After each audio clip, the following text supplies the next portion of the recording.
Assalamualaikum warahmatullahi wabarakatuh. Salam Waalaikumsalam. sejahtera, Om Swastiastu, Namo Buddhaya, salam sehat, salam energi hijau.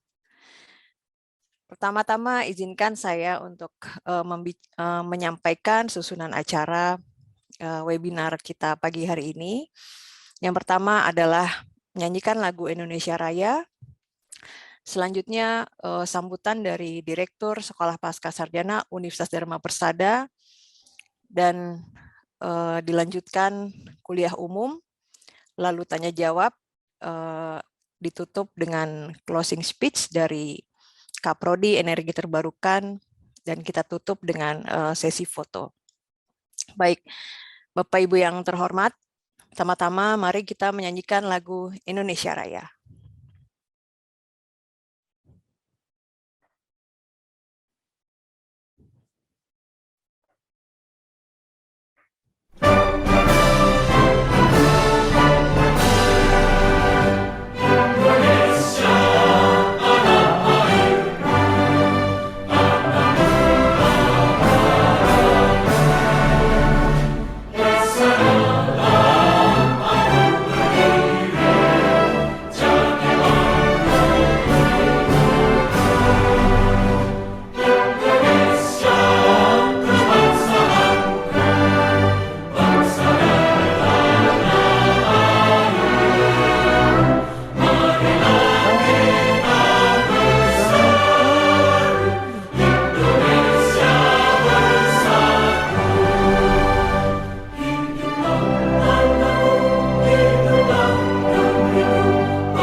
Baik, sambutan Direktur Sekolah Pascasarjana Universitas Dharma Persada yang akan disampaikan oleh Dr. Insinyur Asnatio Lasman. Waktu dan jaringan kami persilahkan. Terima kasih Mbak Mila. Bismillahirrahmanirrahim. Para senior, ada Prof. Kamarudin Abdullah, para rekan dosen, para hadirin, baik yang senior maupun junior. Assalamualaikum warahmatullahi wabarakatuh. Selamat pagi, salam sejahtera untuk kita semuanya dalam masa pandemi ini. Mudah-mudahan kita semua senantiasa dalam keadaan sehat dan bugar. Pada kesempatan ini adalah webinar yang pertama yang kami lakukan setelah sebelumnya dengan Instagram terkait dengan energi terbarukan. Perlu saya sampaikan di sini, saya Asnatio Lasman sebagai Direktur Sekolah Pascasarjana yang diawali oleh Profesor Kamarudin Abdullah.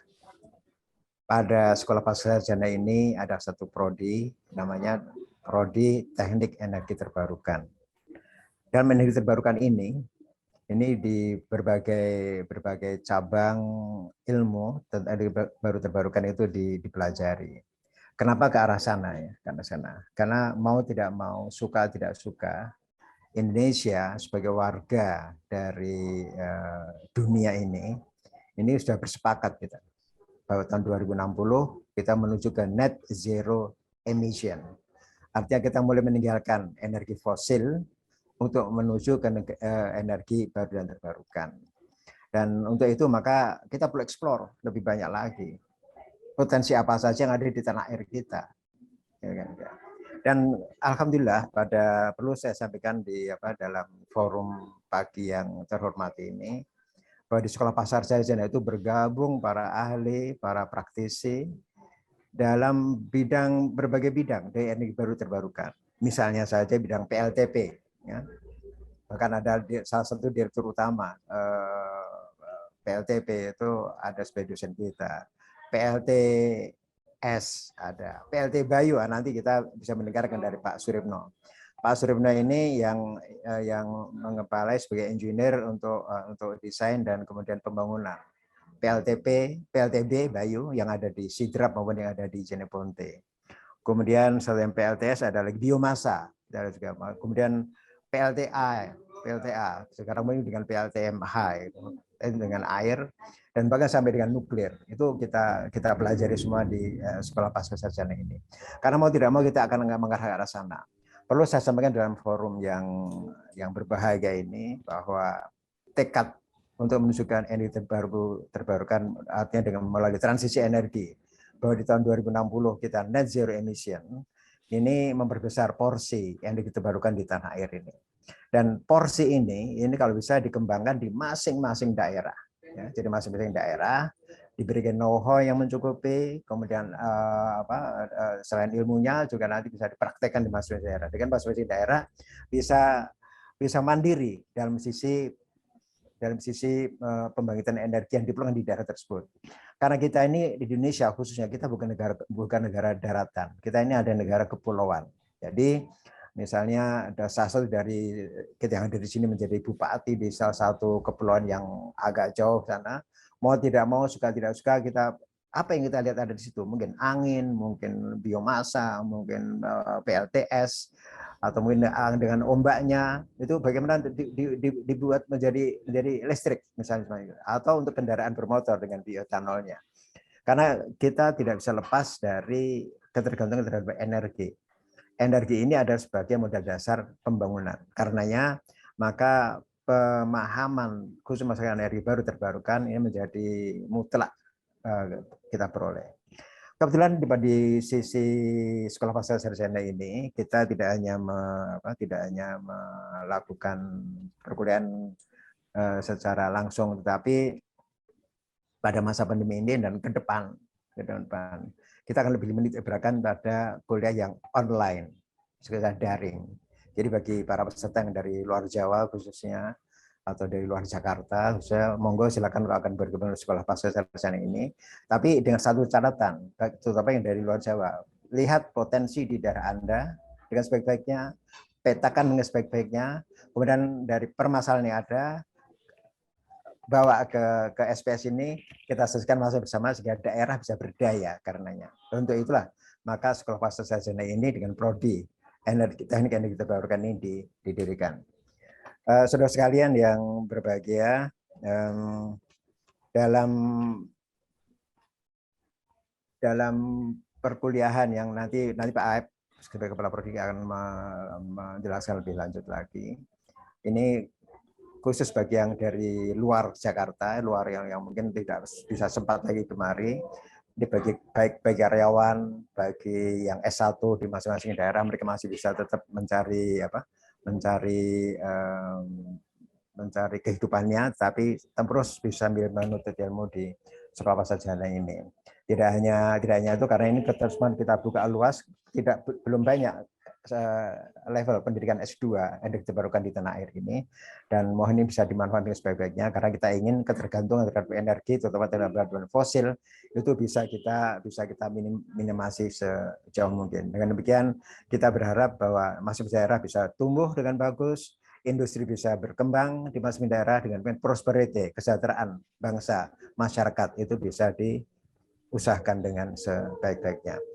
Dan yang berikutnya lagi yang perlu kita ungkapkan bahwa untuk ke depan tidak hanya bisa juga pendidikan ini seringan mungkin bisa kita manfaatkan dengan menggunakan angsuran dan sebagainya. Tapi nanti Pak Aib yang akan menjelaskan ya. Demikian, mudah-mudahan dalam satu setengah jam ke depan kita bisa memanfaatkan ini dengan sebaik-baiknya. Dan terima kasih atas atensi saudara sekalian. dan kalau akan bergabung di SPS silakan dan selamat bergabung. Terima kasih Mbak Mila. Wassalamualaikum wabarakatuh. Waalaikumsalam warahmatullahi wabarakatuh. Terima kasih Bapak Direktur Sekolah Pascasarjana Universitas Dharma Persada. Bapak Ibu yang terhormat, mungkin saya memperkenalkan diri, saya adalah salah satu mahasiswa Pascasarjana Universitas Dharma Persada angkatan 2020. Baik, Bapak Ibu sekalian, kita akan lanjutkan ke acara inti, yaitu kuliah umum pengembangan energi angin di Indonesia yang akan dibawakan oleh Dr. Suripno MT dan akan dimoderatori oleh Bapak Dr. Erwin Susanto MM. Kami persilahkan Pak Erwin.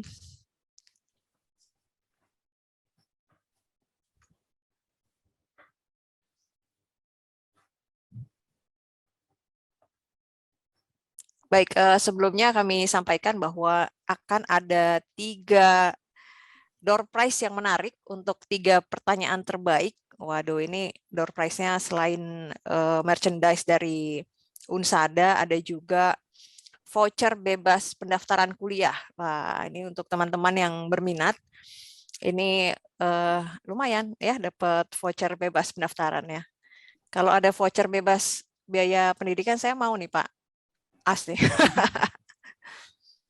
Baik, Pak Erwin sudah bisa bergabung. Baik, terima kasih Bu Mila atas kesempatannya. Assalamualaikum warahmatullahi wabarakatuh. Salam sejahtera, nama budaya, Om Swastiastu, salam sehat. Selamat pagi buat kita semua. Di pagi yang cerah ini kita sudah hadir dosen konversi Teknik Energi Angin Unsada, Bapak Suripno Marto Saputro. Ya, ikan cepat, ikan gabus, makin cepat makin bagus. Jadi langsung saja kita masuk ke kurikulum vitae Bapak Suripno ya. Pendidikan, menyelesaikan pendidikan jenjang sarjana di Universitas 11 Maret di Solo ya Pak, Surakarta. Ya. Pendidikan Magister Teknik Universitas Pancasila Jakarta. Mungkin pengalamannya sudah mendarah daging mengenai tenaga bayu ini dari tahun 88 sampai dengan 2012 sebagai peneliti ahli utama pada 8. Aktif dalam berbagai seminar, workshop, aplikasi pengembangan sains dan teknologi, khususnya teknologi angin. Aktif di berbagai organisasi profesi dan kelembagaan. Sekarang menjabat sebagai Ketua Masyarakat Energi Angin Indonesia ya Pak. Kemudian Dewan Pakar Asosiasi Energi Angin Indonesia, anggota Asia Pacific Wind Energy Forum, anggota Masyarakat Energi Terbarukan Indonesia, anggota Inisiasi Auditor Teknologi Indonesia, asesor Lembaga Sertifikasi Profesi Energi Terbarukan. Kemudian dari tahun 2012 sampai 2016 sebagai National Project Manager pada YPGen. Ini terkenal sekali, singkatannya Wind Hybrid Power Generation Market Development Initiative. Ini adalah kerjasama antara UNDP dengan BPPT Project.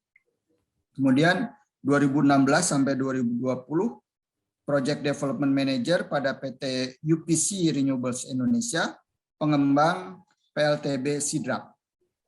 Demikian kurang lebihnya, mungkin semua orang sudah mengetahui kalau mbahnya angin di Indonesia ya pasti bertanyanya nggak jauh ke Pak Ripno. Begitu juga kalau saya seminar di luar negeri, pasti orang-orang angin itu akan bertanya, kenal dengan Pak Suripno begitu ya. Baik di dalam Asia maupun di Eropa dan Amerika maupun Australia.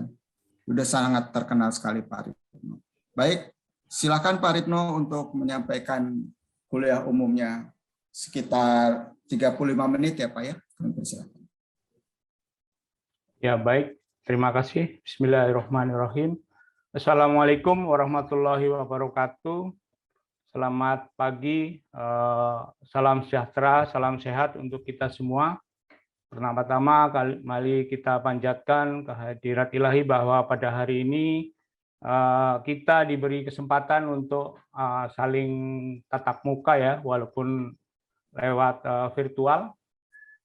Dan izinkan saya untuk menyampaikan sedikit banyak pengalaman saya di bidang pengembangan energi terbarukan. Pertama-tama saya ucapkan terima kasih juga ke Pak Direktur, ke Pak Prof. Kamarudin, dan teman-teman dosen lainnya yang memberikan kesempatan untuk berbagi pengalaman di pagi hari ini terkait dengan energi terbarukan, khususnya energi angin.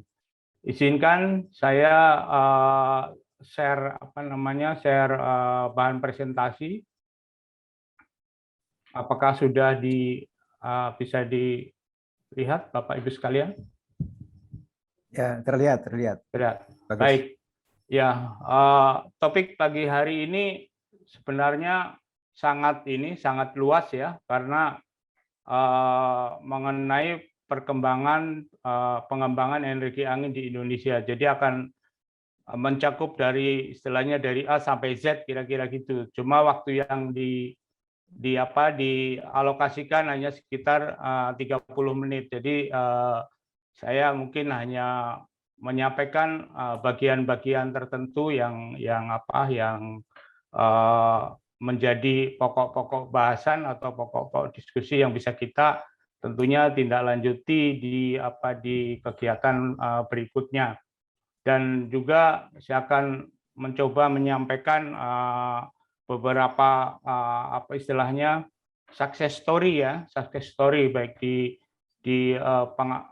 pemanfaatan yang off grid maupun yang on grid dan yang skala komersial. Kira-kira cakupan yang akan kita bahas pagi hari ini, jadi ada kondisi pemanfaatan baik di Indonesia maupun di dunia, kemudian target-target apa yang dicanangkan oleh pemerintah Indonesia, khususnya di energi angin, kemudian implementasi pembangkit listrik tenaga bayu ya, skala utilitas ini lebih khusus kepada lesson learn ya, belajar dari PLTB yang skala utilitas yang di Sulawesi Selatan, yaitu yang di Tolo dan di Sidrap. Kemudian yang terakhir kita melihat ada hambatan-hambatan yang selama ini kita hadapi, tapi juga kita perlu rubah hambatan ini menjadi tantangan dan peluang. Kira-kira seperti itu. Yang pertama, ini sepintas saja hanya memberikan gambaran bahwa aplikasi implementasi energi angin di dunia itu sudah lebih dari 650 gigawatt, yaitu di tahun 2019 akhir ya. Jadi sampai 2021 akhir sudah lebih dari 700 gigawatt. Jadi ini sangat besar dan mayoritas dilaksanakan di onshore. Onshore itu di daratan ya. Kemudian belakangan sudah mulai berkembang lebih banyak juga yang mengaplikasikan PLTB ini di offshore atau di lepas pantai. Jadi di sini juga terlihat bahwa dari 659 giga itu 29 diantaranya adalah melalui aplikasi PLTB di offshore. Jadi sudah cukup banyak. Kemudian kalau kita lihat dari negara mana yang paling besar mengaplikasikan, pada awal dekade 2001 itu didominasi oleh negara Eropa. Jadi ada Spanyol, ada Denmark, ada Italia, kemudian Cina, India dan Amerika. Cina di awal tahun 2000-an itu masih sangat sedikit pemanfaatannya, tetapi dengan melalui suatu skema pengembangan fit in tarif, maka pada saat ini adalah Cina yang paling besar mengembangkan energi angin ini. Kalau dari persentase itu sudah lebih dari 44% energi angin di dunia ini didominasi oleh Cina. Kemudian perkembangan teknologi ini mungkin juga menarik sekali bagi kita. Kita pada saat 10 tahun, 20 tahun yang lalu tidak membayangkan bahwa dalam satu turbin angin itu bisa dibangun lebih dari 10 megawatt. Nah, ternyata teknologi yang sedang berkembang saat ini sekarang ada tiga prototipe besar yang sedang diuji, yaitu satu dari GE itu Haliade X ya, yang 12 sampai 14 mega. Kemudian ini ada Siemens Gamesa 14 sampai 15 mega dengan diameter 122 meter.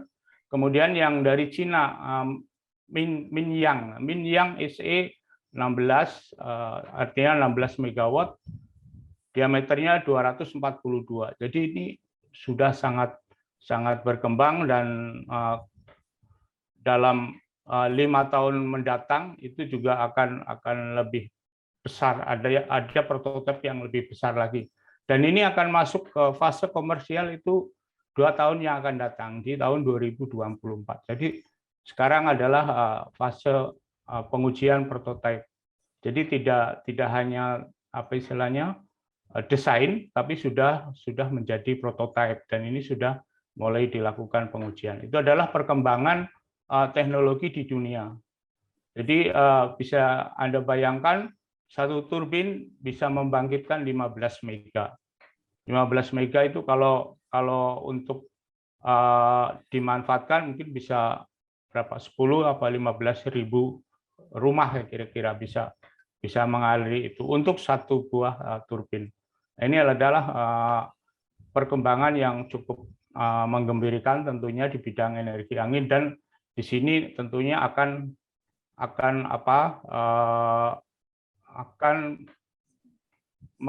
memberikan peluang dan tentunya akan menjadi energi angin ini semakin lama semakin murah juga.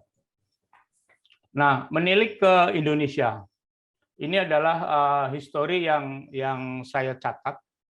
Jadi Bapak Ibu sekalian mungkin tidak pernah terbayang ya bahwa di tahun 1979 itu kegiatan penelitian dan pengembangan energi angin ini sudah dimulai.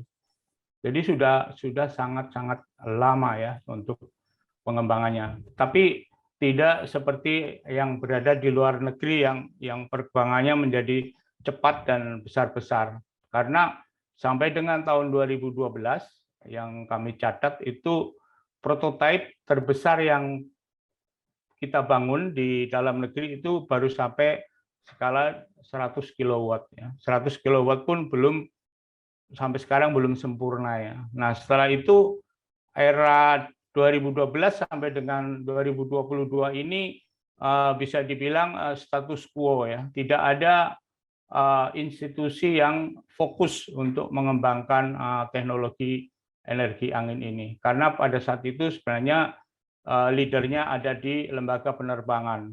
Tapi lembaga penerbangan sejak 2010 kembali ke tupoksi utama, yaitu penerbangan. Jadi untuk kegiatan pengembangan teknologi, spin-off teknologi penerbangan itu dihentikan. Nah, tapi secara implementasi tidak serta-merta ikut berhenti.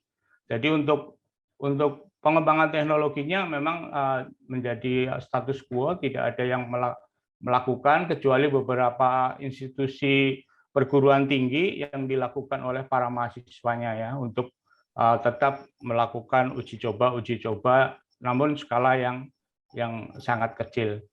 Kemudian dari sisi pengembangan pemanfaatan teknologi dan pemetaan ini berjalan terus dan sampai dengan saat ini tentunya banyak sekali para pengembang energi terbarukan, khususnya energi angin, yang melakukan penelitian dan pendataan potensi untuk diaplikasikan di masa yang akan datang.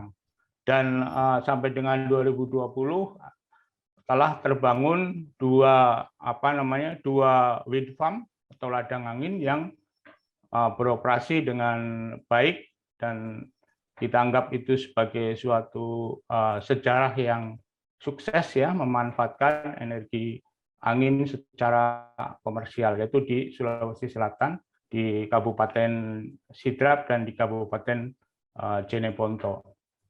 Kemudian kalau dari sisi pemanfaatan di Indonesia sendiri, seperti tadi kami sampaikan, sejak tahun 88 sebenarnya sudah ada uji coba, sudah ada pengembangan dan pemanfaatan, tapi skala-skalanya kecil. Jadi skala off-grid itu sudah banyak dibangun di Indonesia juga, tetapi di sini basisnya adalah untuk uji coba prototipe dan sifatnya project ya, untuk project-project. Jadi beberapa institusi, baik itu institusi teknis, lembaga penelitian maupun institusi aplikasi seperti halnya kementerian-kementerian SDM, kementerian perdesaan, kementerian kelautan, itu banyak yang melakukan uji coba pemanfaatan energi angin ini secara off-grid. Jadi di desa-desa, di pulau-pulau, terutama di daerah-daerah yang memang belum ada sarana kelistrikan di desa tersebut. Kemudian menginjak kepada keperluan yang lebih besar, itu sistemnya sudah di hybrid. Jadi dalam satu komunitas atau hybrid, penggunaan secara komunal. Jadi bisa dihubungkan bersama-sama dengan pembangkit lain seperti PLTS ataupun PLTD yang existing. Nah, ini di Indonesia sudah juga diuji coba di beberapa tempat.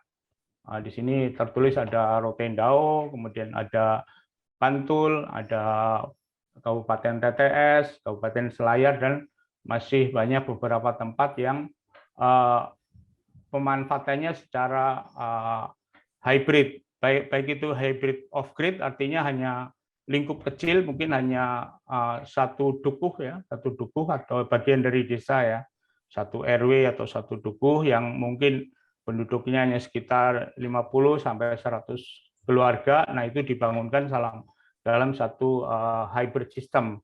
Kemudian ada yang on grid tapi mini grid. Ini ada di beberapa lokasi PLN seperti di Rotendao, kemudian di Wini, TTS, TTU ya, itu juga aplikasi hybrid angin dengan PLTS dengan diesel. Itu bisa memberikan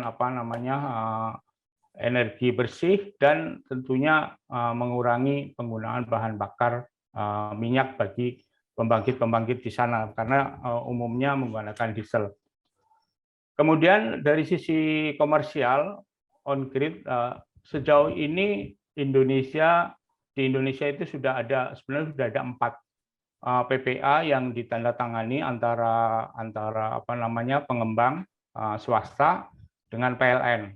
Jadi ada PLTB Sukabumi 10 mega, kemudian PLTB Samas 50 mega, PLTB Sidrap 70, dan PLTB Jeneponto 60. Nah, yang pertama dan yang kedua, Sukabumi dan Samas ini proyeknya diterminasi karena berbagai hal, sehingga pengembang tidak bisa menyelesaikan kontrak PPA-nya untuk menjadi dibangun dan dioperasikan, sehingga diterminasi dua PPA, yaitu yang di Sukabumi dan yang di Samas, dengan tentunya pertimbangan masing-masing ya, karena berbeda alasan kenapa tidak berlanjut pembangunannya. Ini adalah contoh-contoh gambar yang bisa kami sampaikan Ini adalah salah satu hybrid di Rotendao, ya. Di Rotendao ini ada 4 turbin di sini, kemudian di belakang sana ada PLTS. Kemudian hybrid yang on grid ini ada di Nusa Penida. Nusa Penida ini ada cukup banyak turbin angin di sana, ada 9 unit dan skalanya sudah mulai skala menengah karena per unitnya 80 kilowatt ya. Kemudian ini contoh di NTT di Sumba, ini wind farm mini ya, wind farm tapi turbinnya kecil-kecil karena turbinnya ada yang 500 dan ada yang 100 watt. 1000 watt, 1 kW dan 500 watt. Tapi dipasang begitu banyaknya, jadi totalnya juga lumayan besar. Nah, ini ada di perkampungan di daerah Sumba. Kemudian yang paling bawah ini adalah PLTP di daerah Bantul.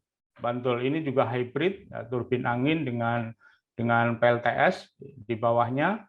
Kemudian di sini digunakan oleh para petani, baik petani tambak maupun nelayan, karena hasil dari sistem ini digunakan untuk membuat es dan juga untuk memompakan air di ladang pertanian mereka. Dan ini cukup berhasil dan tentunya bisa direplikasi di tempat lain. Nah, kemudian ini contoh juga dari salah satu CSR dari Pertamina ya di Cilacap. Mereka juga membangun yang namanya teknologi hybrid angin dan surya.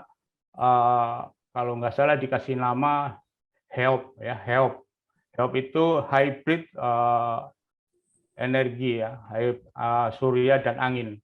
Ini di perkampungan dipasang beberapa kincir dan panel surya, kemudian disalurkan kepada masyarakat. Ini adalah bagian dari CSR, contoh dari Pertamina, dan tentunya ini bisa ditiru oleh perusahaan-perusahaan lain yang akan memberikan CSR di area proyek-proyek mereka. Nah, ini adalah gambaran foto yang saya ambil dari turbin wind farm yang ada yang skema komersial. Yang pertama ini dari Sidrap ya. Sidrap itu singkatan dari Sidenreng Rapang. Jadi Kabupaten Sidenreng Rapang ya, dari Sulawesi Selatan. Nah, di sini adalah di suatu pegunungan, ada 30 turbin angin ya di daerah pegunungan. Nah, sebelah kanan ini berbeda sekali lokasinya. Ini adalah lokasi PLTP di Jeneponto. Nah, di Jeneponto itu di dataran yang bukan pegunungan, karena di persawahan. Jadi ini adalah suatu kebetulan juga untuk sebagai pembelajaran kita bahwa energi angin itu bisa diterapkan di dataran maupun di pegunungan. Dan ini yang di dataran ini dekat sekali dengan pantai, ya, mungkin hanya sekitar 4-5 km sampai ke lokasi pantai.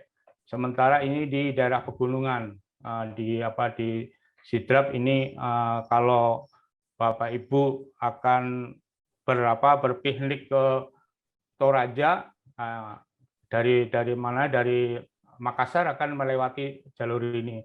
Demikian juga ini, kalau Bapak Ibu mau piknik ke Pantai Bira ya, Pantai Bira itu akan melewati daerah ini juga. Nah, ini daerahnya sangat sekarang menjadi bagus sekali untuk dilihat. Ini pengembangan dan target RE di Indonesia. Mungkin ini sebagai gambaran, barangkali Bapak Ibu sekalian sudah sering mengikuti berbagai seminar, pasti ini akan sering dimunculkan bahwa Indonesia pada tahun 2025 mempunyai target bauran energi sebesar 23%. 23% itu kalau di satuan metric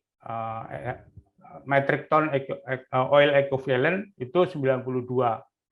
Nah, dari 92 MTU ini 69 itu adalah dari sektor kelistrikan, di mana sektor kelistrikan ini akan disuplai oleh energi terbarukan. Kalau dikuantifikasi dengan watt itu sebesar 45 gigawatt di tahun 2025 nanti. Kemudian kalau selebihnya adalah seperti untuk energi lain seperti bioenergi dan energi terbarukan non kelistrikan. Nah, kalau kita melihat bagian dari 45 gigawatt itu, energi angin itu alokasinya sekitar 1,8 giga ya. Jadi sebenarnya tidak terlalu besar, tidak terlalu ambisius juga karena potensinya sebenarnya sangat besar. Tetapi mengingat berbagai hal karena tadi nanti kita lihat ada hambatan-hambatan yang kita hadapi sehingga diproyeksikan hanya 1,8 gigawatt di tahun 2025. Ini merupakan bagian dari 45 gigawatt. Dan tentunya memang ada beberapa perubahan-perubahan yang terjadi di dalam perkembangan perjalanan. Nah, ini contoh data-data dan potensi angin yang ada di Indonesia. Kalau kita lihat data tadi untuk keseluruhan potensi energi terbarukan di Indonesia berdasarkan hasil studi dari P3Tech dan beberapa institusi itu di Indonesia terdapat sekitar 437 gigawatt.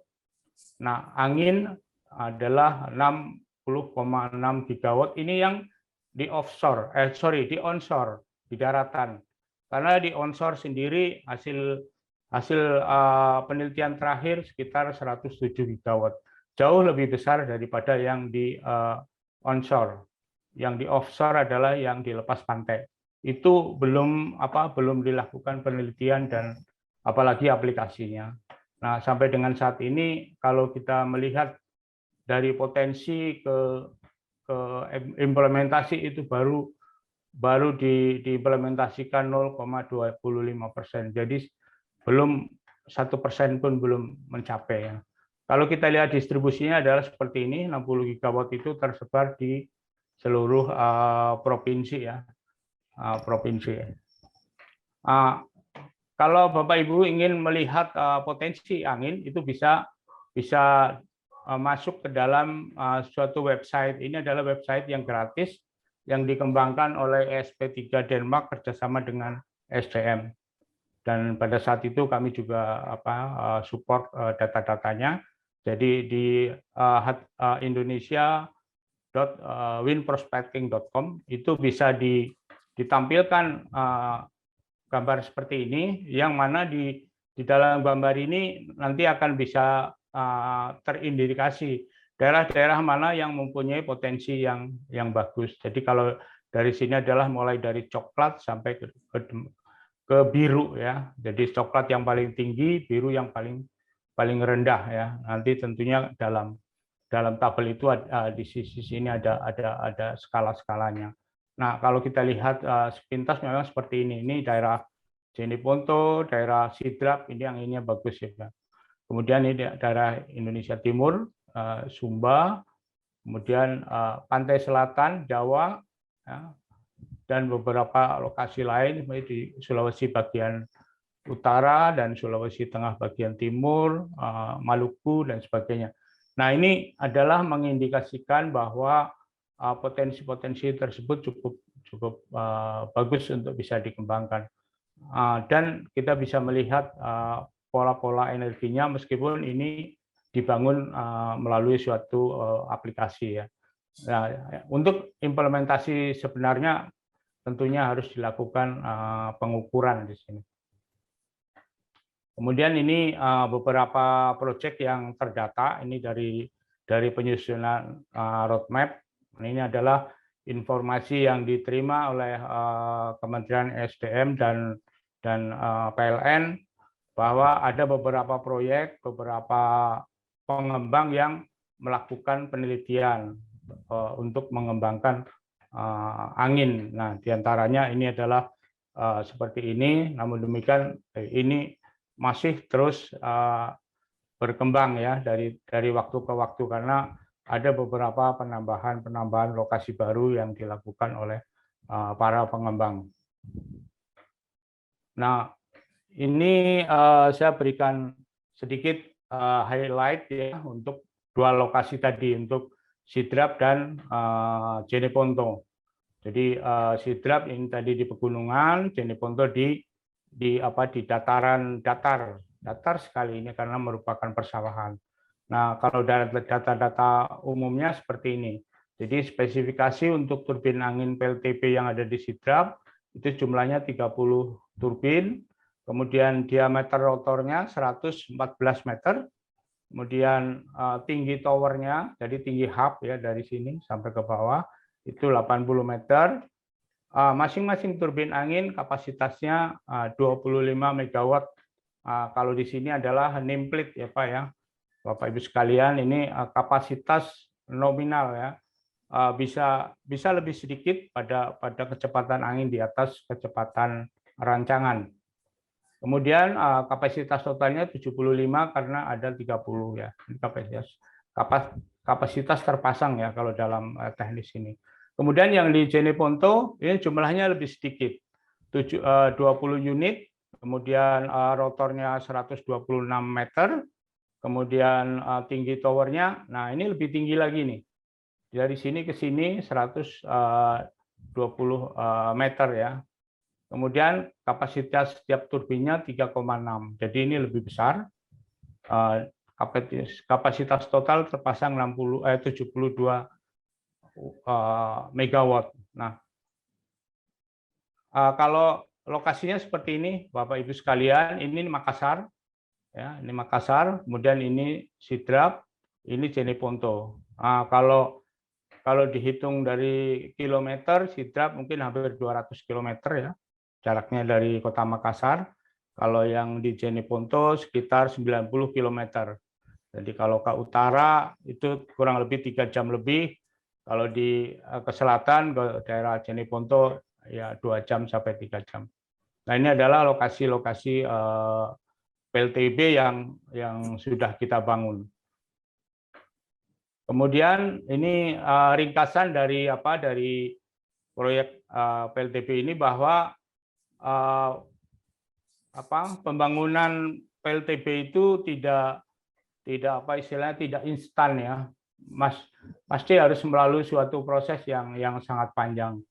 Mungkin kalau saya cerita dari awal bahwa Sidrap itu pernah pertama kali dilakukan pengukuran waktu itu oleh SDM, mendapat bantuan dari Uni Eropa, dan saya kebetulan ikut serta di sana itu tahun 2006. 2006 itu sudah kita mulai penelitian di Sidrap.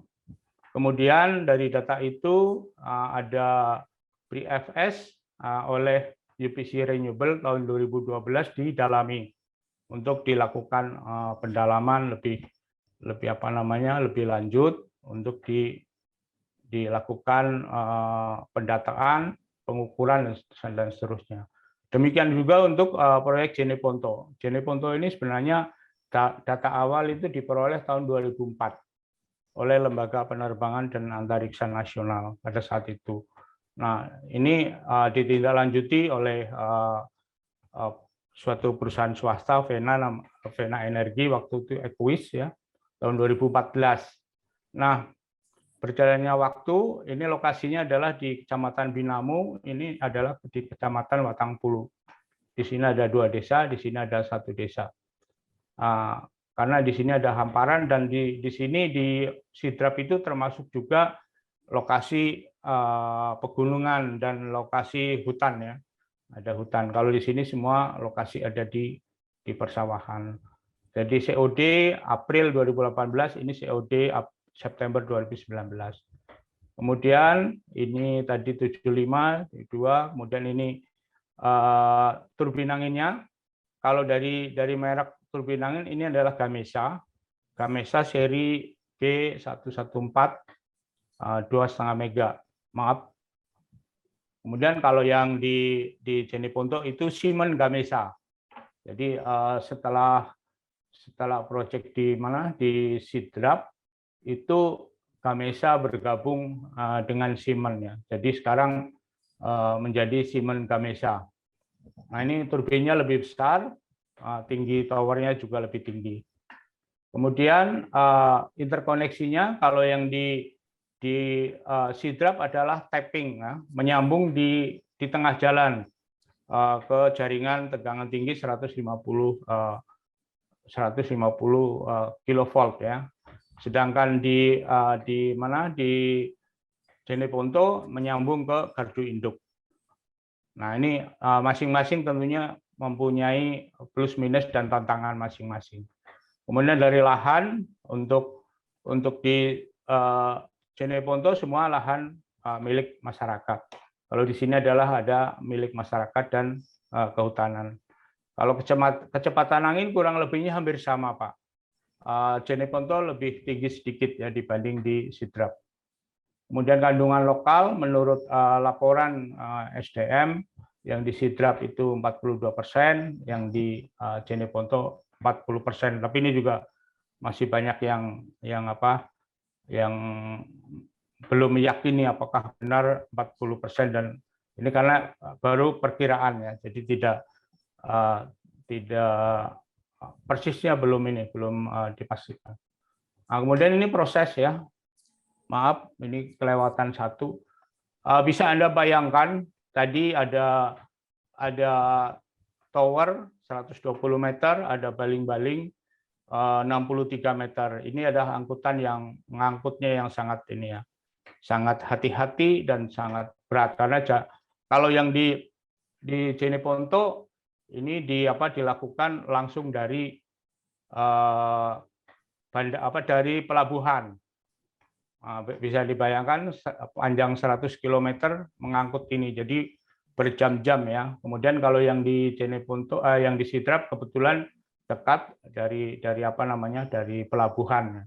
Jadi tidak memerlukan waktu dalam pengangkutan. Nah, ini berbagai hal yang dialami di dalam perjalanan ini karena ini yang pertama kali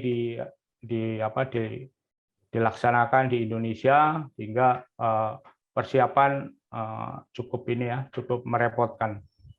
Kemudian ini adalah civil work ya, kegiatan pembangunan pondasi. Ini pondasi di Sidrap, ini pondasi di Jeneponto. Jadi berbeda konstruksi ya.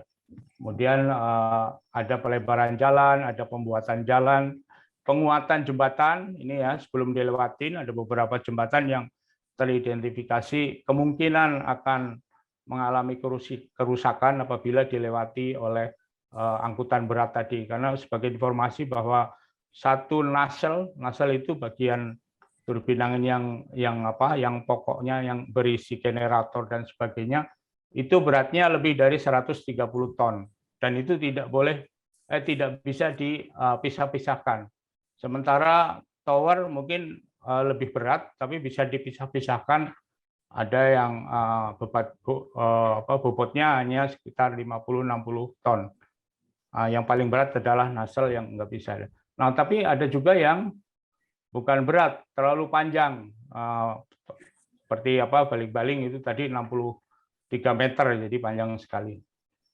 Nah, ini adalah, ini proses pemasangannya. Jadi memang diperlukan alat bantu dan ini alat bantu krennya tidak ada di Indonesia, Pak.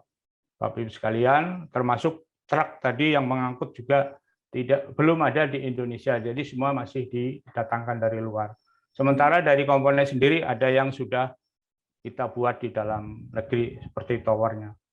Kemudian ini adalah gardu induk dan control office dan building untuk maintenance dan perbaikan. Jadi tentunya berbeda-beda.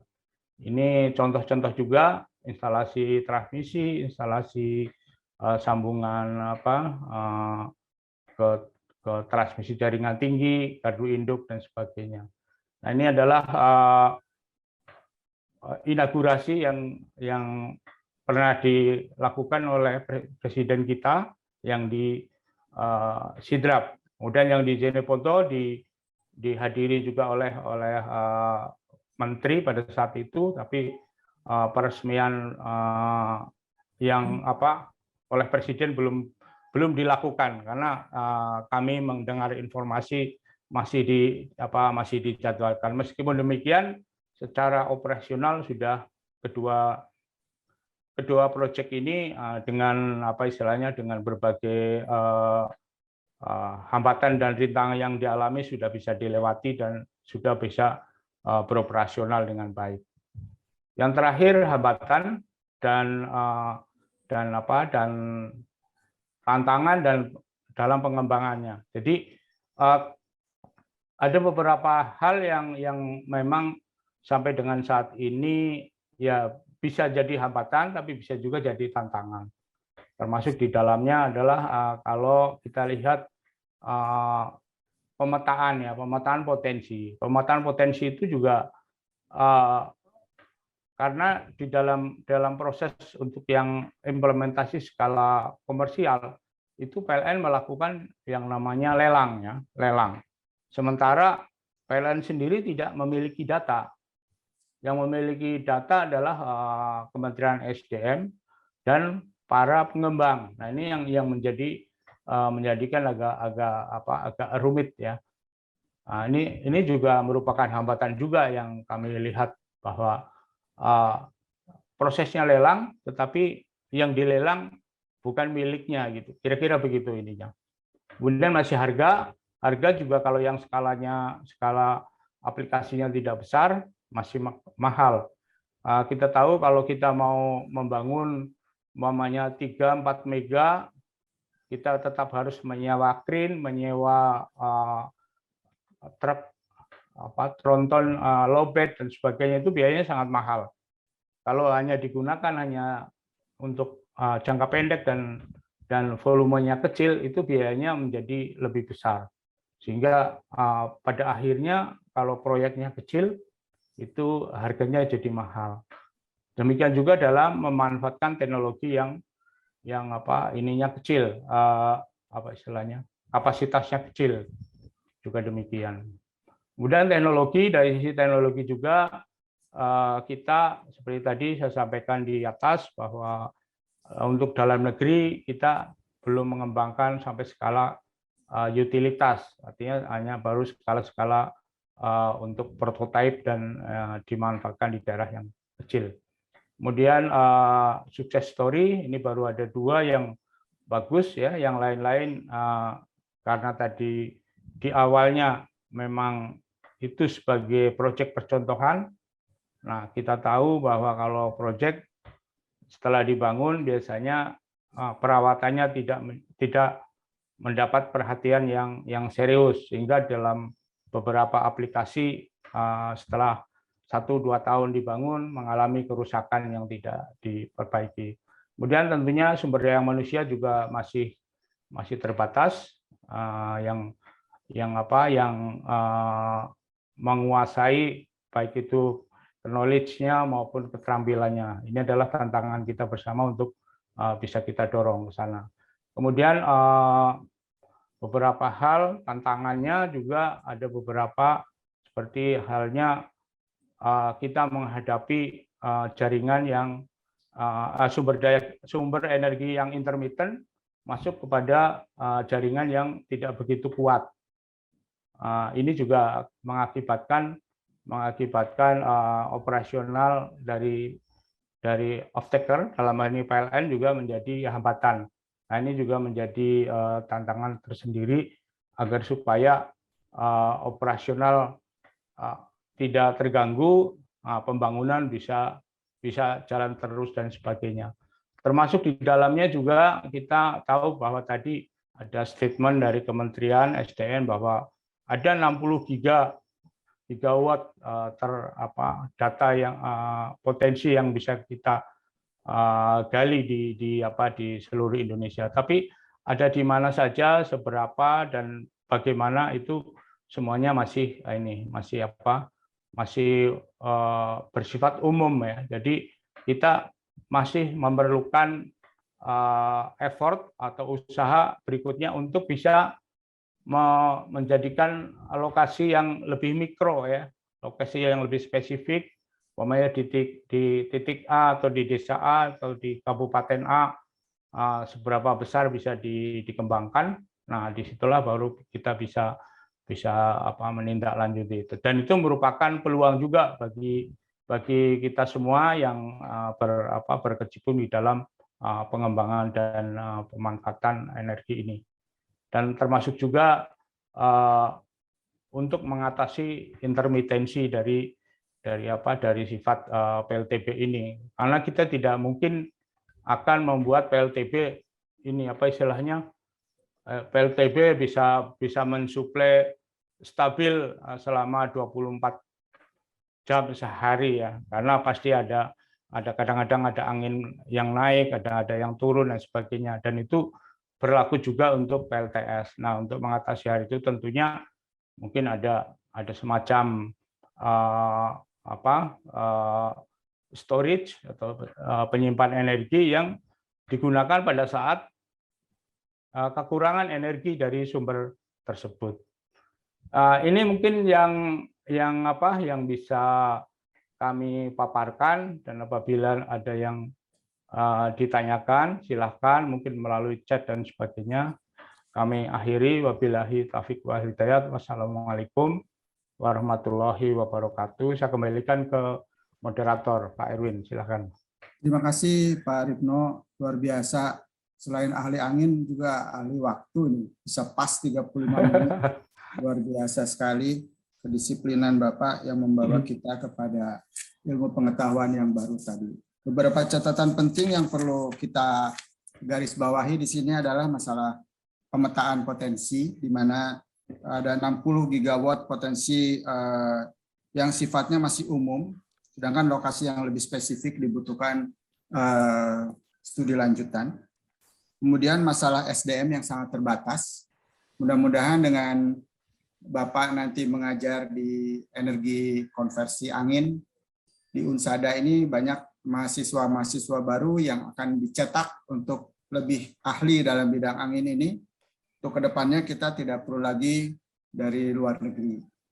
Kemudian beberapa hal yang tadi disampaikan antara lain perlunya ada kejelasan di sisi mungkin Badan Riset Indonesia, BRIN ya.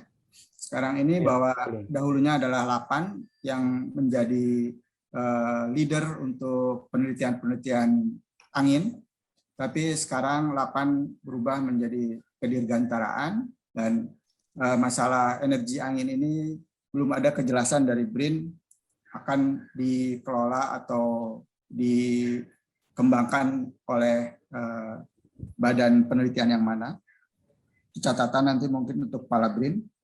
Kemudian tantangan yang lain masalah sumber energi bayu ini masih intermittent sehingga agak menyulitkan PLN dalam hal ini, terutama untuk yang koneksitas dengan on-grid. Yang terakhir mungkin tantangannya adalah masalah storage, di mana mungkin akan dibutuhkan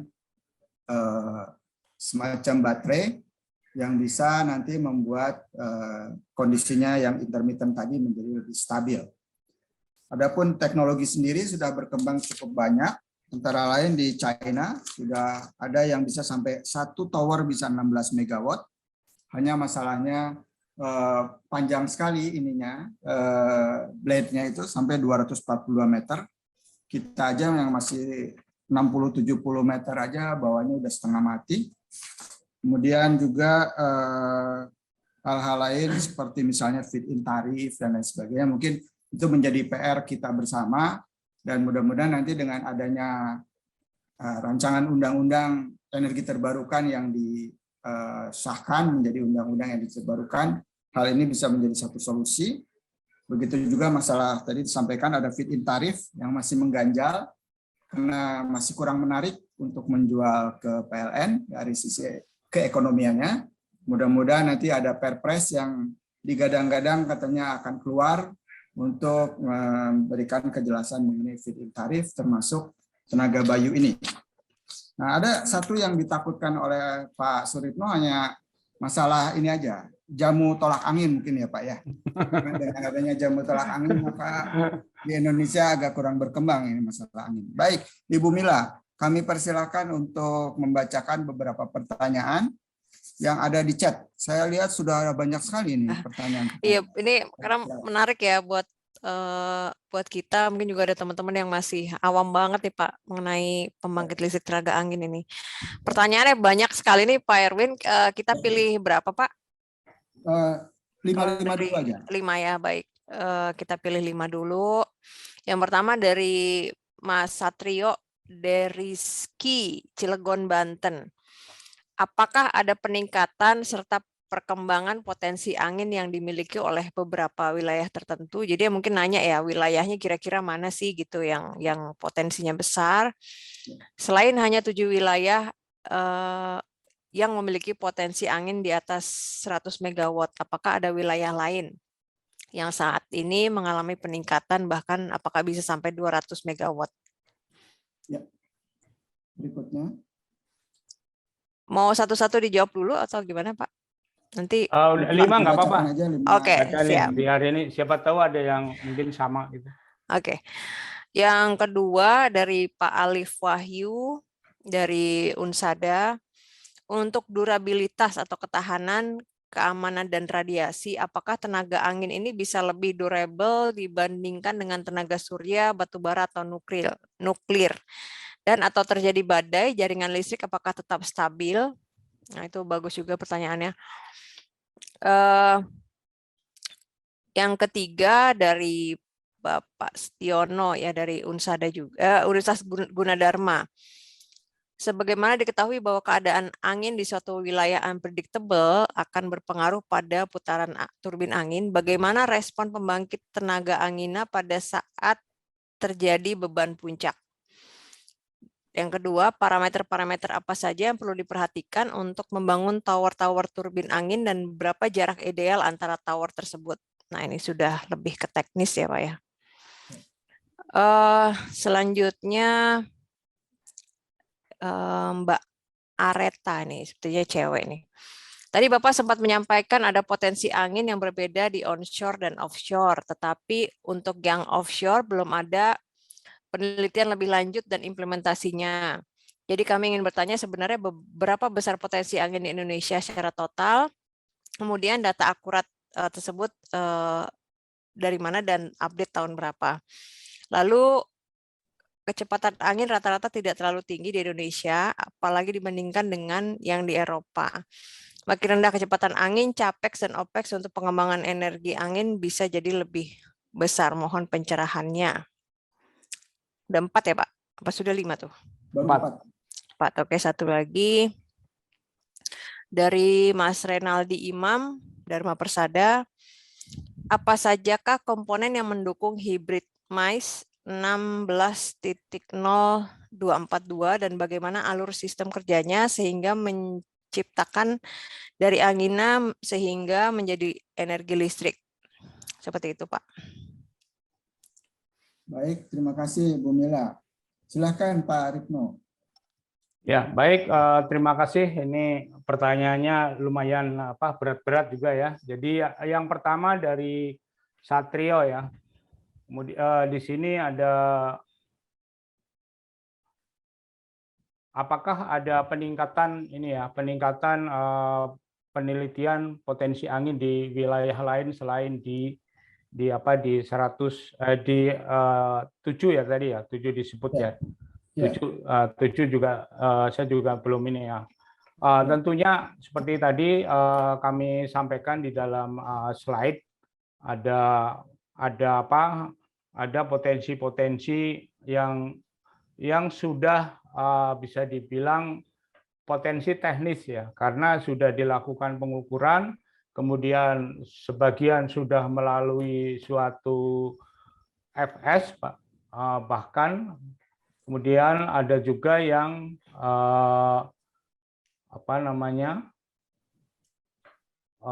dalam perjalanan. Saya balik ke ini. Nah, ini ya.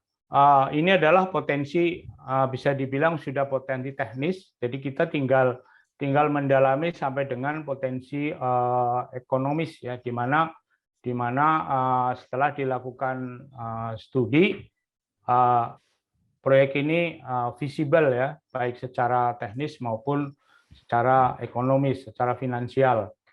Nah, lokasi-lokasi lain tentunya berkembang terus, seperti halnya belakangan sudah ada beberapa pengembang yang melakukan penelitian di daerah Sumatera Utara, di Aceh, ya. Kemudian ada juga di Kalimantan. Ya. Jadi memang sudah dimulai dan sudah banyak yang melakukan.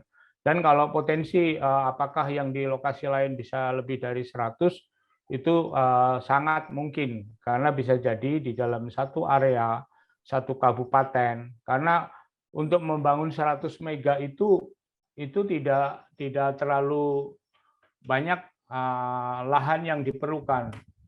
100 mega mungkin kita perlu secara keseluruhan ya, itu 150 hektar. Padahal di satu area bisa jadi banyak, bisa ratusan bahkan ribuan hektar yang bisa dikembangkan. Itu dari sisi potensi, tapi dari sisi lain kan ada pertimbangan termasuk di dalam apakah area tersebut setelah dinilai secara secara komprehensif masuk ke dalam area yang bisa dibilang visible secara teknis dan visible secara ekonomis, karena mesti banyak pertimbangan lain. Tetapi kalau dari sisi potensi masih banyak lokasi lain yang bisa dikembangkan lebih besar dari 100 mega. Kemudian yang kedua, durability. Durability tentunya dari spek teknis turbin angin, seperti kita tahu untuk yang di mana di Jeneponto dan di Sidrap itu kontraknya 30 tahun. Anda bisa bayangkan kalau pengembang sudah berani menandatangani kontrak 30 tahun, artinya jaminan durability dari alat tersebut pasti akan mencapai nilai umur hidup dari kontrak tersebut. Jadi sangat panjang juga. Memang ada komponen-komponen yang bergerak yang tentunya biasanya akan mengalami keausan yang harus diganti periodik. Termasuk juga kalau di Indonesia kan belum lama ya untuk memasang turbin angin. Baling-balingnya itu pengalaman kami di waktu di teknologi yang kecil, itu baling-baling yang buatan Eropa itu mengalami istilahnya keropos ya. Jadi ada gesekan antara baling-baling terhadap partikel debu dan pasir yang terbawa angin. Itu menjadikan keropos, dan karena itu salah satunya juga oleh UV ya, sinar matahari, karena itu material dari komposit. Nah itu juga yang skala besar ini kita belum alami itu, tapi tentunya itu sudah menjadi pertimbangan dari produsen. Kemudian ini unpredictable ya, Ya, kita tahu tadi di awal kan juga saya sampaikan bahwa angin adalah suatu yang sumber energi yang fluktuatif, naik turun. Kalau predictable kita bisa melakukan berdasarkan hasil hasil hasil penelitian jangka pendek maupun jangka panjang terutama, sehingga kita tahu trennya, sehingga dalam hal aplikasi juga kita akan diminta dan akan memberikan juga kepada PLN untuk memberikan forecast. Jadi proyeksi-proyeksi berapa jam ke depan, berapa hari ke depan, agar supaya setidaknya bisa dimitigasi dan bisa dilakukan pengaturan-pengaturan. Tapi tentunya namanya juga ini dari alam, tidak 100% pas, tapi setidaknya ada metode-metode yang digunakan untuk melakukan mitigasi dan mengendalikan agar supaya tidak terlalu jauh. Kemudian berapa jarak ideal? Jarak ideal ini tentunya berbeda-beda satu dengan yang lain, tapi sebenarnya ada rule of thumb dari pengalaman para peneliti dan aplikator di luar. Itu ada rule of thumb bahwa apabila kita mempunyai data prevailing wind atau arah angin yang dominan, umpamanya dari selatan, maka jarak antar turbin di baris itu bisa sekitar 3,5 sampai 5 diameter turbin, Pak. Nah, tapi kalau arah kolomnya ke belakang itu harus lebih jauh lagi, karena ada efek turbulensi atau efek olakan dari turbin angin yang ada di depannya. Jadi kalau ke belakang minimal 5D sampai 9D. Tentunya akan dilakukan suatu optimasi karena bagaimanapun juga tidak 100% prevailing wind itu akan berada di posisi itu, karena kita tahu bahwa terutama di daerah tropis kita ini ada namanya wind rose-nya, itu hampir menyebar, ada kadang-kadang arah timur, kadang-kadang arah barat, kadang-kadang arah selatan, utara, dan sebagainya. Itu juga diperlukan pendataan yang detail sehingga kita dalam hal melakukan layouting itu mempertimbangkan itu semua. Di samping juga tentunya kalau seperti kasus di Sidrap, tentunya kita akan memperhatikan juga masalah tata letak konturnya juga, karena tidak mungkin kita taruh di daerah lembahnya, karena di lembah tidak akan memperoleh angin. Kemudian offshore dan onshore. Data terakhir dari Kementerian SDM ini yang melakukan adalah Pusat Penelitian dan Pengembangan Teknologi Kelistrikan P3Tech. Itu data terakhir adalah untuk onshore itu 60,6 gigawatt. Ini juga ada metodenya, tentunya harus divalidasi dan diverifikasi lebih dalam. Tapi ini tadi saya bilang ini masih teoritis ya, teoritis karena kita para peneliti di sini mengambil asumsi-asumsi. Kemudian untuk yang offshore lebih besar, 107 gigawatt. Nah, ini juga dengan asumsi jarak dari pantai paling jauh 150 meter, kemudian kedalaman dasar laut juga paling dalam kalau tidak salah 100 meter.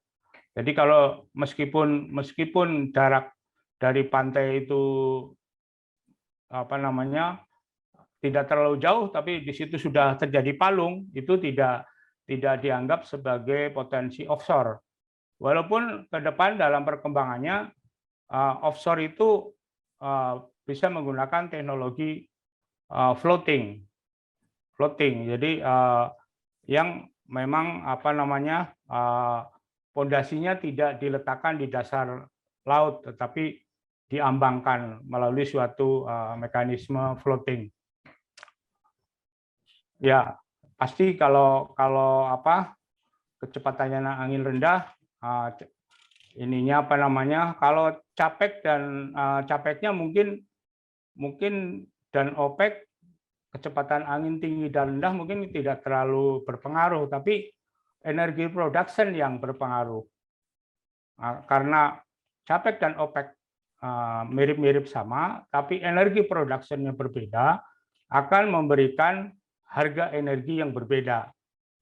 Mungkin seperti itu ininya apa korelasinya ya. Tapi kalau turbin angin ini dipasang di daerah yang kecepatan tinggi dengan kecepatan rendah, tentunya teknologinya sudah dipilih ya, karena ada juga teknologi yang sekarang sudah banyak dikembangkan teknologi dengan apa istilahnya, kelas S, kelas kecil ya, kelas small. Jadi memang diperuntukkan untuk daerah-daerah yang rezim angin kecepatan anginnya rendah. Nah, secara umum capeknya lebih tinggi karena teknologinya seperti itu. Jadi sebagai gambaran seperti ini, sama-sama 3 megawatt. 3 megawatt kelas 1 artinya turbin angin yang dipasang di daerah kecepatan tinggi dengan 3 megawatt turbin angin kelas rendah, kelas kecepatan rezim rendah. Ukurannya mungkin berbeda. Kalau yang kelas 1 tadi mungkin hanya diameter 90 meter. Tapi begitu dia didesain dengan untuk daerah kecepatan angin rendah, bisa jadi diameternya 120. Nah, 90 dengan 120 beda konstruksi, Pak. Ya, jadi ini akan membedakan capek. Tetapi capture anginnya mungkin akan sama, sehingga energi production-nya akan tentunya harga energinya nanti bisa lebih murah kalau potensinya lebih tinggi. Kemudian hybrid maize ini adalah teknologi yang dikembangkan oleh Cina ya, di sini hibridnya saya coba mempelajari, ternyata hibridnya dia bilang offshore, land based dan floating. Jadi hibridnya bisa digunakan untuk offshore dengan menara yang ada pondasinya di dasar laut atau di floating seperti itu. Dan teknologi yang lain saya rasa masih standar yang ada di pengembangan ini. Mungkin itu yang bisa kami jelaskan atas beberapa pertanyaan tersebut. Saya kembalikan, Pak. Terima kasih, Pak Ripno. Di chat juga sudah banyak yang bilang terima kasih. Pertanyaannya dijawab dengan detail dan sangat bagus sekali pengetahuannya. Kemudian kami sekarang minta Ibu Mila membacakan 3 saja, karena waktu juga yang membatasi kita. Silakan Bu Mila. Oke, mungkin yang terakhir ini pertanyaan secara langsung, Pak. Jadi kami berikan kepada satu penanya yang bisa bertanya langsung pada Pak Suripto nih. Silakan Bapak Ibu yang ingin bertanya, mungkin bisa raise hand dulu. Silakan Bapak Ibu. Barangkali ada yang lebih suka untuk berkomunikasi secara langsung. Atau mungkin tadi yang di chat tapi belum terbaca, bisa tanya secara langsung nih teman-teman. Silakan. Nah itu ada tuh dari Pak Dewanto. Mungkin bisa di-unmute. Silakan Pak. Pak Dewanto, kami persilakan langsung bertanya. Ya, halo, assalamualaikum warahmatullahi wabarakatuh.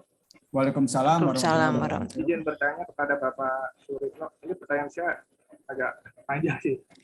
Pak Dewanto, kalau boleh di on cam, Pak. On cam.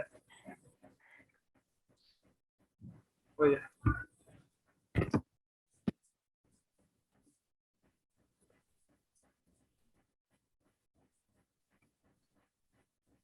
Ya, silakan Pak. Singkat saja Pak. Masih ada Pak Alimin Ginting yang akan bertanya juga ini.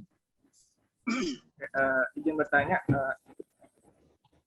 untuk turbin angin sendiri berapa lama lifetime-nya pemakaian turbin angin, terus bagaimana perawatan dan safety maintenance-nya jika diharuskan naik ke atas, dan masalah apa yang sering dihadapi oleh pembangkit listrik tenaga angin, dan jika harus dikombinasikan dengan energi terbarukan lainnya, apakah butuh konverter tambahan, dan yang terakhir itu berapa biaya pemasangan per unit turbin angin itu. Terima kasih. Baik, terima kasih Pak. Satu lagi Pak Alimin Ginting, bisa di-unmute. Ini sahabat saya nih, kalau tidak dikasih saya dimarahin. Silakan Pak Alimin. Ya Pak Irwin, terima kasih atas kesempatan yang diberikan. Pertanyaan saya sederhana aja Pak Irwin, bahwa apakah ya di areal pembangkit tenaga angin ini setelah anginnya melewati baling-baling atau apa itu dan energinya itu dirubah menjadi listrik, itu tekanannya itu berubah drastis nggak gitu, sehingga dia tidak bisa lagi dipakai untuk kepentingan pembangkit berikutnya gitu ya. Seperti di panas bumi kan itu temperaturnya yang diambil begitu lewat turbin, temperaturnya turun sehingga tidak bisa lagi dipakai untuk pembangkit berikutnya. Apakah di angin ini seperti yang saya bilang tadi, setelah dipakai berubah energinya terima itu kasih, energi Pak. anginnya ya, kemudian dia Ya. tidak bisa lagi dipakai. Demikian Pak Irwin. Baik Pak. Pak Alimin Ginting ini ahlinya ahli untuk geotermal ini rupanya. Jadi disamakan angin dengan geotermal kurang lebih begitu ya Pak. Silakan Pak Ripno dilanjut dengan jawaban. Mempersilahkan. Ya, terima kasih. Tadi pertanyaan dari Pak Dewanto, saya rasa sebenarnya sudah dijawab ya, lifetime dari turbin angin. Jadi lifetime turbin angin untuk seluruh sistem itu bisa secara teknis 25 sampai 30 tahun ya. Cuma memang ada komponen-komponen yang bergerak seperti gearbox, kemudian baling-baling itu sendiri. Baling-baling itu sendiri harus dirawat dan bahkan bisa harus diganti. Seperti tadi saya ceritakan bahwa baling-baling turbin angin itu adalah umumnya hampir seluruh turbin angin itu materialnya dari komposit material ya, fiberglass. Nah di sini fiberglass kita tahu bahwa kalau terkena sinar ultraviolet itu akan menjadi rapuh ya, renyah, rapuh. Nah kerapuhan ini biasanya kalau terbentur udara dan udaranya itu mengandung partikel debu ataupun pasir ya, lebih kasar lagi, itu akan membentur baling-baling ini dan lama-kelamaan menjadi keropos. Nah ini juga harus dirawat. Jadi kalau baling-baling sendiri teknologinya mungkin tidak sampai umurnya tidak sampai 25-30 tahun, tapi lebih pendek, tapi harus dirawat. Tapi ada teknologi yang berkembang belakangan bahwa ada coating yang bisa melapisi agar supaya tidak terjadi robek. Kemudian OM-nya seperti apa? Jadi kan sering orang bilang bahwa energi terbarukan itu free maintenance ya, tidak juga, tapi tetap ada maintenance karena bagaimanapun juga tetap harus dilakukan pemeriksaan secara rutin. Jangankan turbin angin yang bergerak, PLTS saja yang steady, tidak bergerak, stasioner, tetap harus dirawat, harus dibersihkan dari debu dan sebagainya. Demikian juga turbin angin. Kemudian masalah apa saja yang sering dialami? Untuk yang kecil-kecil Pak, seperti tadi adalah moving part ya. Moving part ini adalah kalau teknologi yang kecil ada generator, kemudian di situ ada di dalam generator ataupun penghantar ke generator, shaft-nya, porosnya itu ada bearing-nya. Nah, bearing itulah yang kadang-kadang harus segera sering mengalami kerusakan atau kering. Kemudian tadi baling-baling. Selebihnya electronic part apabila ini tidak terlindung dengan baik, terutama apabila dipasang di pantai. Jadi kami punya pengalaman kalau dipasang di pantai, elektronik part ini sering mengalami karat yang lebih awal dari biasanya, dan akibat dari kelembaban dan mungkin ada air dari garam itu menjadikan short circuit. Nah, ini yang sering kita alami. Kemudian biaya. Nah, biaya mungkin relatif ya, tapi untuk skala besar seperti di Geni Ponto dan Sidrap itu kalau secara umum mulai dari ini masuk capeknya ya, mulai dari tahapan penelitian sampai dengan membangun itu kurang lebih 2 juta US dollar per megawatt ya. Sekitar 2 juta US dollar per megawatt. Ada yang kurang, ada yang lebih sedikit. Tetapi apabila kita menggunakan teknologi yang lebih besar dan kapasitas terpasangnya lebih besar, tentunya akan mendapatkan biaya yang lebih murah. Cuma kalau yang untuk skala-skala kecil, pengalaman kami di lapangan itu kurang lebih 1 kilowatt itu bisa 30 sampai 40 juta.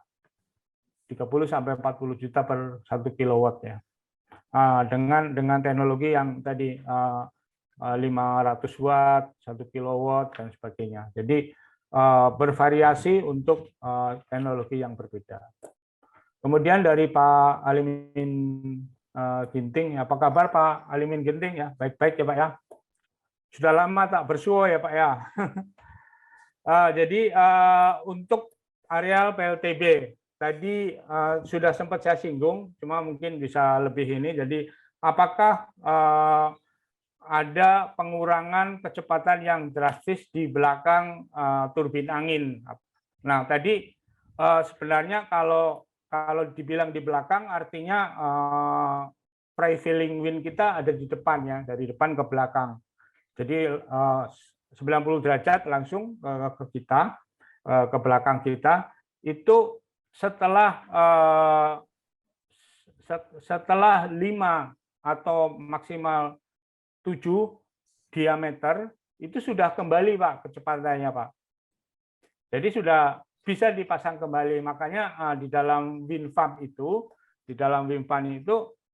jaraknya seperti itu. Jadi kalau kita memasang ke dalam ini kolom ya, dalam kolom dari prevailing wind itu 3 sampai 7. Apabila memang benar-benar angin itu prevailing wind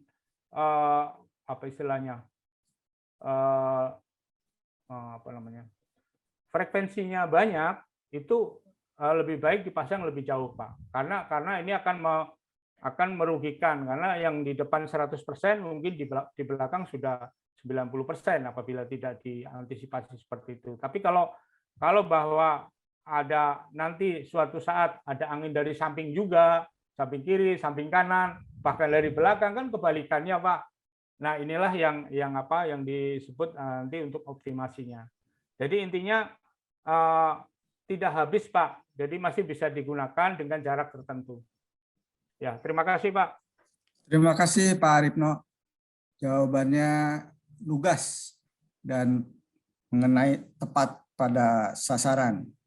Baik, karena waktu juga yang membatasi kita, jadi pertanyaan-pertanyaan ini tidak bisa semuanya dijawab di sini, tapi nanti akan kita upload di dalam deskripsi pada YouTube. Jadi nanti ini akan direkam dan dimasukkan ke YouTube. Pak Bangun udah mengcopy semua pertanyaan yang ada di sini dan nanti akan disampaikan ke Pak Ripno, dan Pak Ripno akan menjawab secara tertulis dan kita akan upload di deskripsi di YouTube yang akan datang itu. Mohon waktunya Pak Ripno untuk membalas pertanyaan-pertanyaan tersebut secara tertulis. Nanti kami dan tim Unsada ini akan memasukkan ke dalam deskripsi di YouTube tersebut. Terima kasih sebelumnya. Dan apa yang tadi sudah disampaikan oleh Pak Ripno itu sangat banyak sekali manfaatnya buat kita, dan ternyata luar biasa sekali potensi di Indonesia ini baru 0,25% yang bisa dipergunakan selama ini. Yang itu berarti masih sangat banyak sekali proyek-proyek angin ke depan, sampai mungkin puluhan tahun ke depan, sampai dikatakan tadi di tahun 2060 mungkin kita akan meninggalkan fosil, dan itu tentunya akan sangat membutuhkan sekali tenaga-tenaga ahli di bidang angin ini dan di bidang energi terbarukan yang lainnya. Seperti halnya G20 juga ada 3 sasaran utama, yaitu kesehatan global, kemudian digitalisasi, dan yang terakhir ini adalah transisi energi, di mana Unsada dalam hal ini akan menjawab tantangan untuk penyediaan SDM untuk transisi energi ini dengan ahli-ahli energi terbarukan seperti halnya Pak Suripno yang mengajar konversi teknik energi angin dan lain-lain. Jadi kami siap untuk membangun Indonesia ke depan. Terima kasih sekali lagi Pak Ripno, terima kasih Bu Mila, dan mohon Bu Mila untuk membacakan siapa yang akan mendapatkan hadiah dari pertanyaan-pertanyaan yang sudah disampaikan. Kemudian sebelumnya kami izin untuk menutup dengan Pak Ripno ini kuliah umum hari ini yang dihadiri oleh cukup banyak peserta, baik dari Indonesia maupun bahkan ada yang dari luar juga. Baik, wabillahi taufiq wal hidayah. Assalamualaikum warahmatullahi wabarakatuh. Kami kembalikan kepada Ibu Mila. MC. Waalaikumsalam warahmatullahi wabarakatuh. Terima kasih banyak Pak Erwin dan juga Pak Suripno yang telah menyampaikan materi yang luar biasa tentunya. Dan sebelum mengumumkan 3 pertanyaan terbaik, yang kita dengarkan terlebih dahulu closing speech dari Kaprodi Energi Terbarukan Dr. Eng Aib Saiful Uyun, STP MN. Kami persilahkan.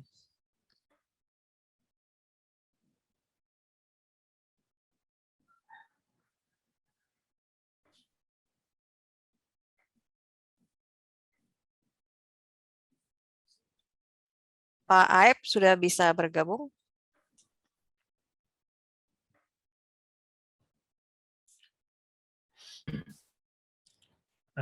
Baik, terima kasih Bu Mila. Assalamualaikum warahmatullahi wabarakatuh. Waalaikumsalam. Salam sejahtera untuk kita semua. Alhamdulillah kita dapat berkumpul di acara webinar ini.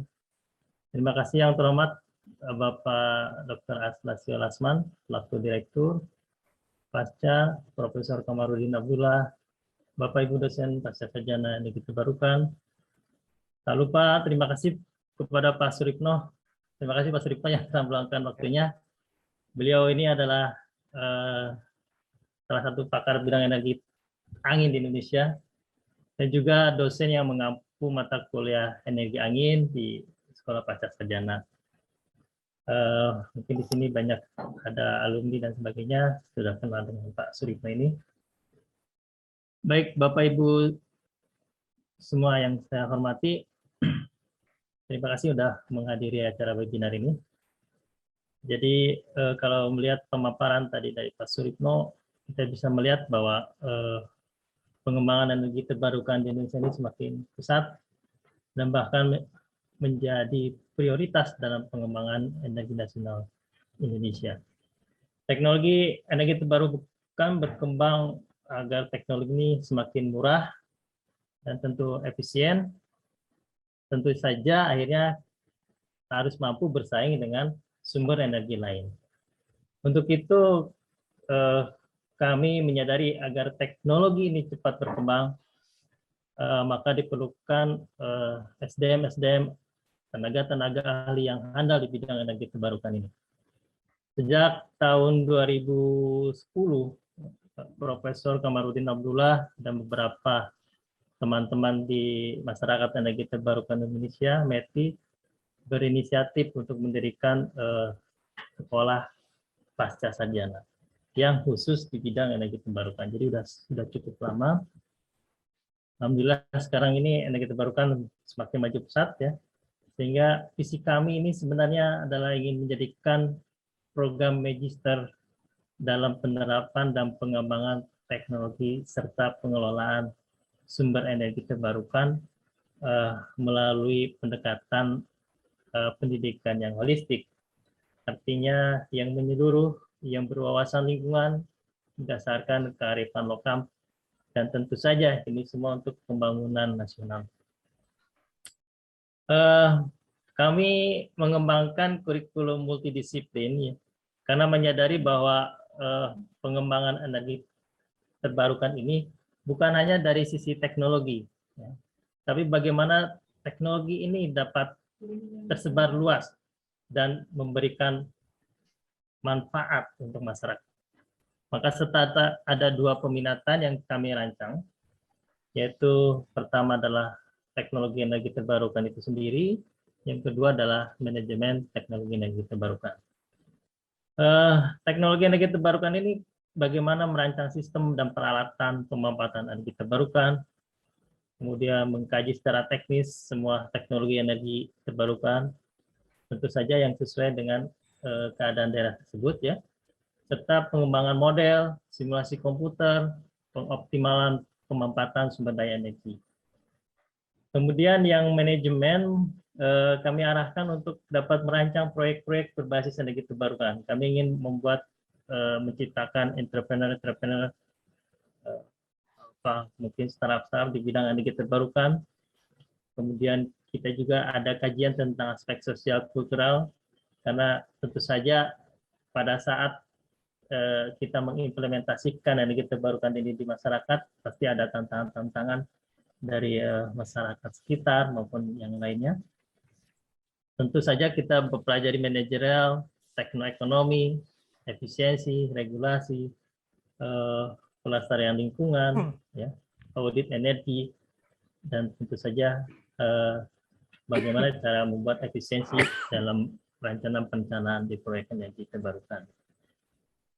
Saya melihat alhamdulillah ini antusiasnya cukup banyak, peserta lebih dari 180-an ya. Jadi mari kami mengundang Bapak Ibu semua peserta webinar yang ada di daerah juga menjadi tokoh utama dalam pengembangan energi terbarukan di Indonesia ini. Banyak sekali yang dapat kita pelajari, bahkan yang dapat kita kaji ya. Ada bisa saja kajian energi terbarukan untuk masyarakat dan industri, misalkan kita sekarang ini bisa pemanfaatan surya, angin, air laut, biomas, biofuel dan sebagainya. Kemudian mungkin saja bisa teknologi konversi energi untuk mendapatkan nilai produk yang tinggi. Jadi bagaimana sumber energi terbarukan ini bisa menaikkan bahkan menambah nilai produk tersebut. Tentu saja tidak lepas juga atau kalau energi terbarukan dari pengembangan energi surya, baik secara termal maupun elektrik, baik juga untuk para petani, untuk pengeringan, pendinginan, pengolahan produk pertanian, dan sebagainya. Kami juga menyadari bahwa mungkin saja sebuah proyek energi dan sebagainya ini ada kendala, maka perlu kita buatkan sebuah model, ya, optimasi model rekayasa energi terbarukan. Sekarang ini juga zamannya IT ya, bisa saja kita menerapkannya, dan sekarang udah semakin berkembang smart grid ya, sistem informasi untuk teknologi konversi energi, konservasi, teknoekonomi konversi energi, manajemen pemanfaatan, dan yang terakhir mungkin untuk teman-teman di daerah bagaimana kita membuat model pengembangan energi terbarukan yang berbasis wilayah.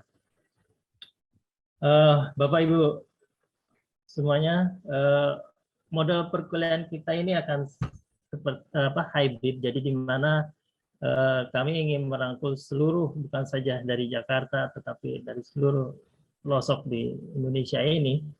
Mari sama-sama kita bisa belajar, berbagi ilmu, berbagi pengalaman, karena tentu energi terbarukan ini adanya bahkan di daerah-daerah ya.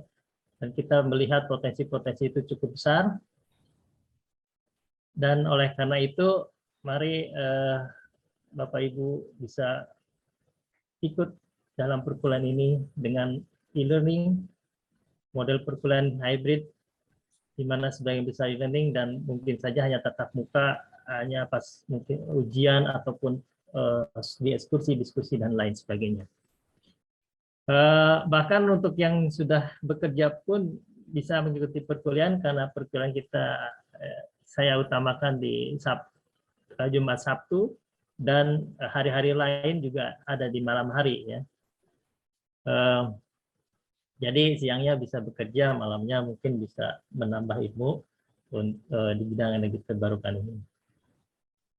Ya, kami juga sedang mengadakan riset-riset kecil ya. Mungkin nanti admin atau saudara Bangun akan menyebarkan kuesioner. Kita ingin melihat bagaimana sih implementasi penyebar luasan energi terbarukan ini ya dalam masa pandemi seperti ini, dengan media online webinar seperti ini. Jadi mohon untuk Bapak Ibu untuk bisa mengisi form survei yang kami kirimkan. Untuk informasi lebih lanjut tentang program studi ini, bagi yang berminat silakan bisa menghubungi secara langsung dengan Saudara Bangun di 0813 4026 3301, bisa lewat WA maupun lewat email atau bahkan mungkin lewat Instagram ya. Demikian Bapak Ibu semua, terima kasih. Semangat terbarukan, semangat energi terbarukan. Terima kasih Bu Mila. Ya, baik. Terima kasih Bapak Dr. Eng Aib Saipul Uyun, Kaprodi Teknik Energi Terbarukan. Jadi kalau Pak Aib sudah mempromosikan, saya juga mau ikut promosi nih Pak. Saya mengajak teman-teman dengan background sosial, ekonomi gitu ya, bisnis gitu. Kebetulan saya bukan tukang insinyur. Nah, ini jadi di kelas nih saya sendiri kayaknya yang bukan tukang insinyur ya. Tapi ternyata bisa juga mengikuti perkuliahan ini karena saya mengambil manajemen energi terbarukan. Ini S2, insya Allah S2 kedua saya, karena S2 yang pertama saya mengambil administrasi bisnis internasional. Jadi teman-teman jangan takut dulu untuk yang background-nya bukan teknik gitu ya, masih bisa mengikuti perkuliahan ini dengan baik, insya Allah seperti itu. Dan dengan online tentu saja kita lebih bisa membagi waktu.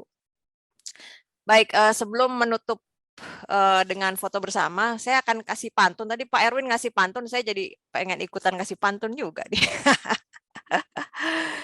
Angin kencang bikin meriang. Waduh, menghembus lautan dan daratan. Ayo kita sama-sama berjuang, kembangkan energi terbarukan.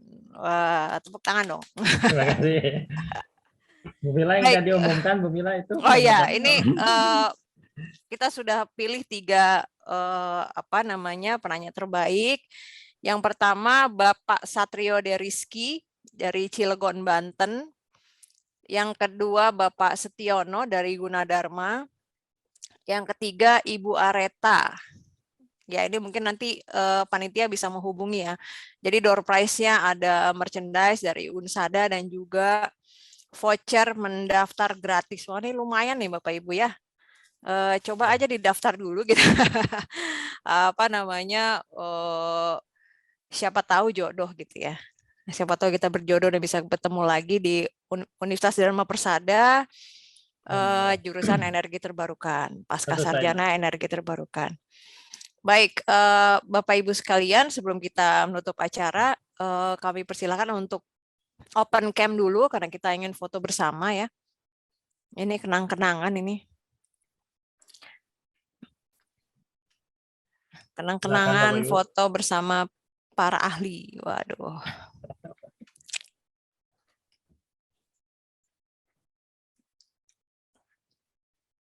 Sudah bisa Mas Bangun?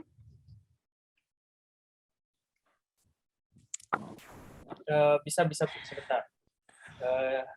Pertama, ini karena ada 7 slide, jadi mungkin 7 kali ya. Mohon bersabar. Pertama, oke, 1, 2, 3.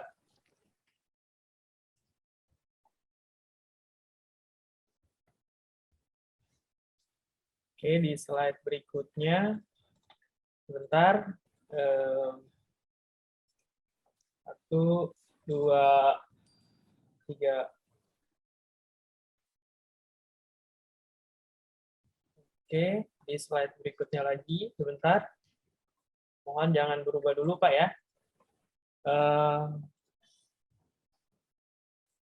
Satu, salah, sebentar. Berikutnya, ya. 1, 2, 3.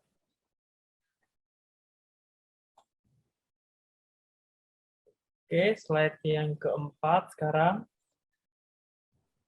Bentar. 1, 2, 3. Oke, berapa lagi? 2 lagi, bentar. 1, 2, 3.